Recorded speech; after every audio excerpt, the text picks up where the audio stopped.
to another segment of Wednesday's Wisdom. I'm excited to have with me today Queen Aftan Williams, and she's here to share a bit of wisdom from her experience and her journey so far with all of the multifaceted gifts and talents that she's sharing with the world. And so welcome.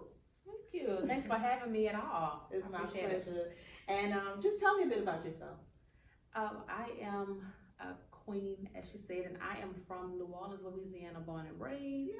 Yes, I came to Atlanta to attend Clark Atlanta University, where I received my Bachelor in Arts for Mass Communication with a concentration in Public Relations.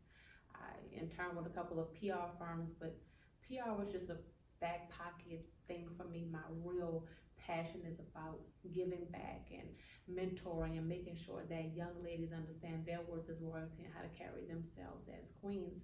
And then fast forward, Crown Up came about because ladies were like, okay, my daughter is good, but what about my sons? So Crown Up came so that it could be a more universal name than I Am a Queen Foundation.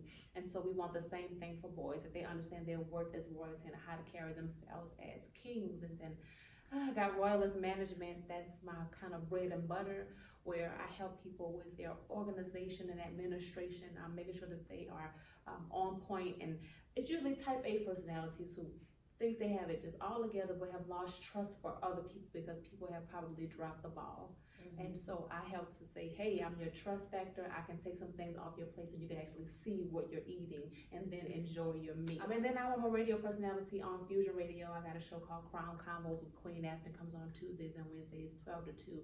And it's digital, online radio, and it's been going pretty great. Wonderful, wonderful. So share with me how the whole concept of mentoring and bringing out the queen in young women was birthed. Sure. When I was about 15-ish, there was a newspaper article that said that a 10-year-old had gotten pregnant by a 22-year-old. And I just began to think about that 10-year-old girl, like, what would she have to offer a baby? How could she nurture or nourish her? How could she tell her that she's great? Does she know how to enroll her in school? So I wanted to create a haven where not only that young lady could go to receive encouragement, but the child could at least have some hands that were willing to help with wisdom attached to it. So I Am a Queen Royalty Productions was birthed from there. It was originally called MUSIC, Music Uniting Sisters, Initiating Courage, Character, and Care. And that was just such a long acronym stance. So then, I came telling it was I Am a Queen Royalty Productions, and people thought we were a film company.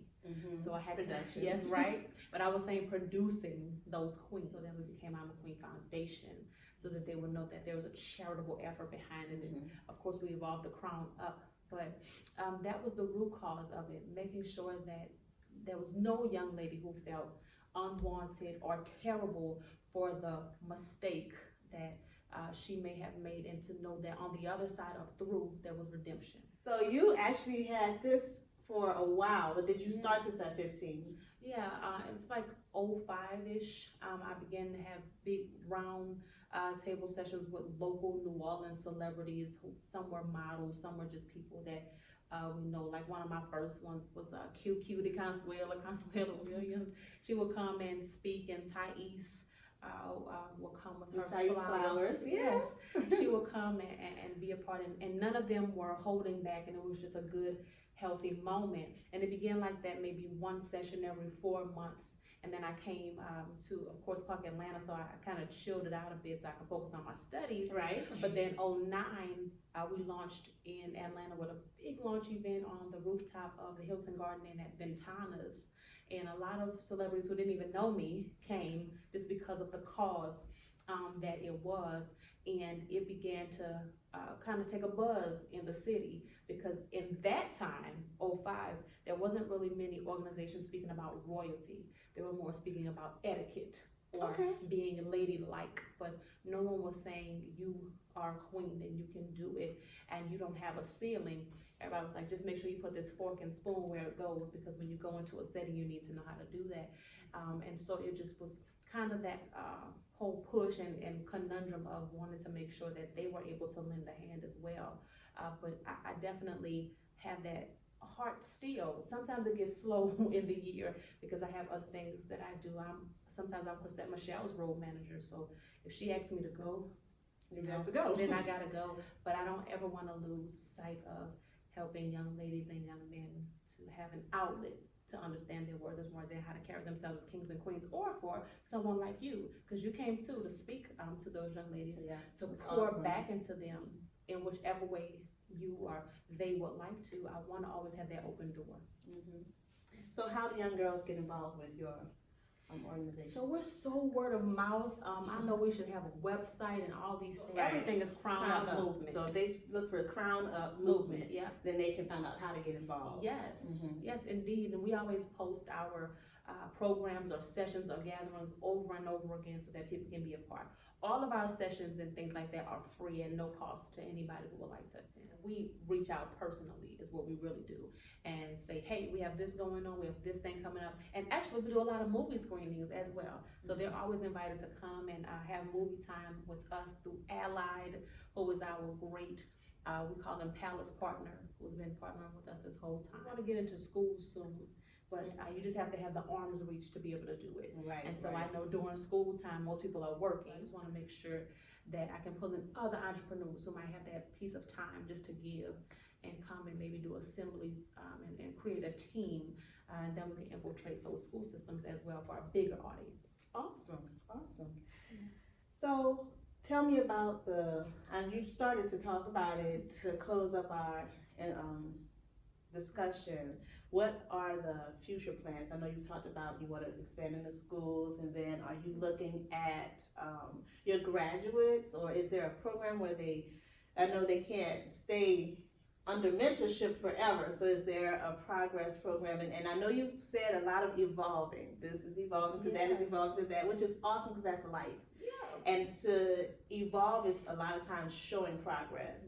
And it's caused because of some type of wisdom that you've gained from an experience where you said, okay, I learned this lesson, let me do that. Yeah. So what's the overreaching goal at the end of all of the efforts that you have? Well, 2 years ago, we did a graduation where we were able to crown pin, just like the one I'm wearing, all the young ladies. And every year, with my volunteer corps, who is sometimes called my board or the Royal Council, I pin them as well for all of their hard work and efforts to let them know that they really are a part of our family. But with the graduation, some of them have been in our program for 4 years or so. Awesome. But we just want to make sure in doing this time that we do it, that as you were mentioning before, there is curriculum and a set program so they can follow everything and then have a sense of progression.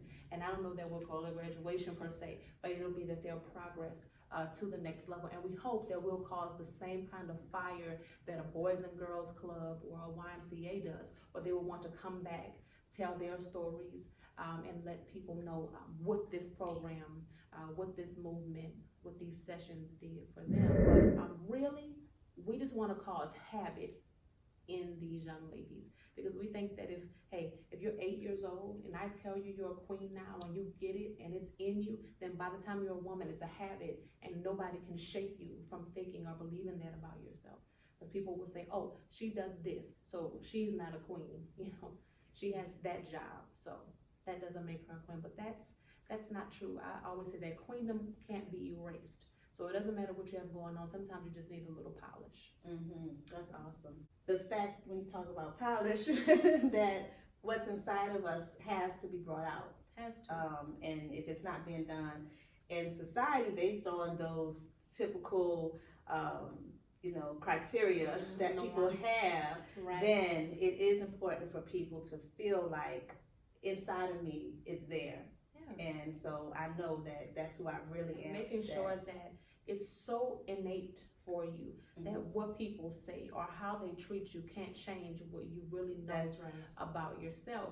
That's why they call the top of your head a crown. Lord bless me, from the crown of my head to the soles of my feet. And when people are doing millinery, when they're doing the hats, they say, okay, turn it this way on your crown. So you wear your invisible crown all the time. That goes for boys, girls, men, women, it doesn't matter. You have that royalty and you're worth that. And I'll just go deep into saying that if we were crafted and made by the King of Kings and Lord of Lords, then surely we must be royalty. If that same DNA runs through our veins, then how can we not embrace who we are as high beings? That's right. That's right. So let's close out with, I always ask people to share their favorite words of wisdom or some type of, it doesn't have to be long, but just some words that are an experience that provided a lot of wisdom for you. And because it's called Wednesdays of Wisdom. So we got to pour some wisdom out. Right, right. I have made sure that myself, and then I wanted to pour it into other people, look at business red flags.